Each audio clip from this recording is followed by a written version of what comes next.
Beshinchi devor. Devor o'zi nima? Bino va uyni ko'tarib turuvchi ustunlar. Sizdan har bir uyning 4 ta devori bormi deb so'rasam, ha deysiz albatta.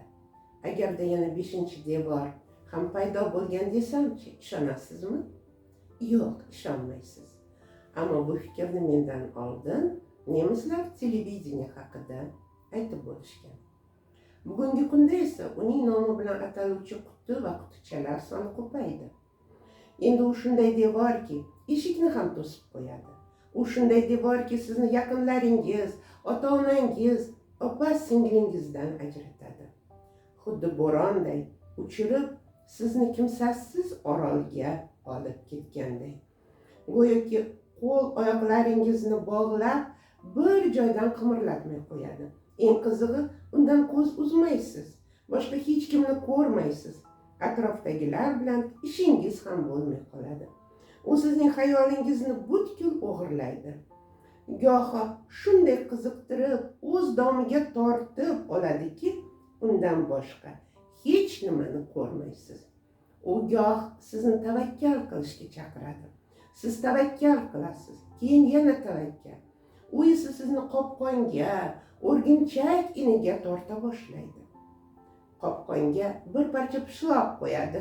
Siz esa xursandsiz. Yana pishloq topib oldingiz. Bir kuni esa shu qopqonda o'zingizni ko'rib dod solasiz.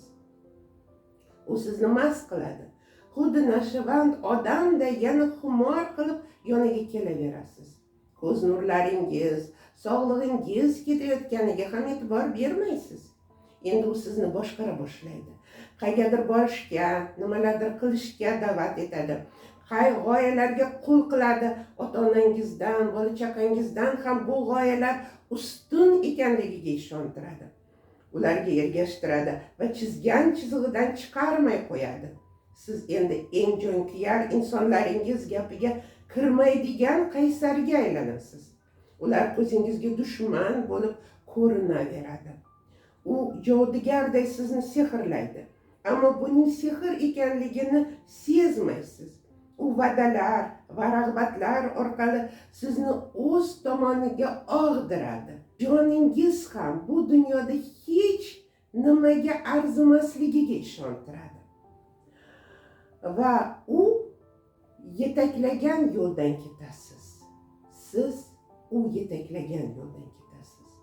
Bu yo'lning oxiri nima bilan tugashini bilmay qadam tashlayverasiz. Yana yuraverasiz. Nihoyat jar yoqasiga borib qolganingizni sezasiz. Orqaga yo'l bormi? Yo'q deb o'ylaysiz siz. Orqaga yo'l yo'q deydi u. Unga aslo ishonmang. To'xtang. Har qanday sharoitda orqaga yo'l bor. Devorni buzing. O'rningizdan turing. Hayot inson uchun bir marta berilishini unutmang. Hayotda adashish insonni kuchli qiladi. Siz kuchlisiz. Bu kuch hayotni qayta boshlashga yetarli. O'zingizga ishoning, qo'rqmang. Qo'rquv sizni qulga aylantiradi. Umid esa ozod etadi.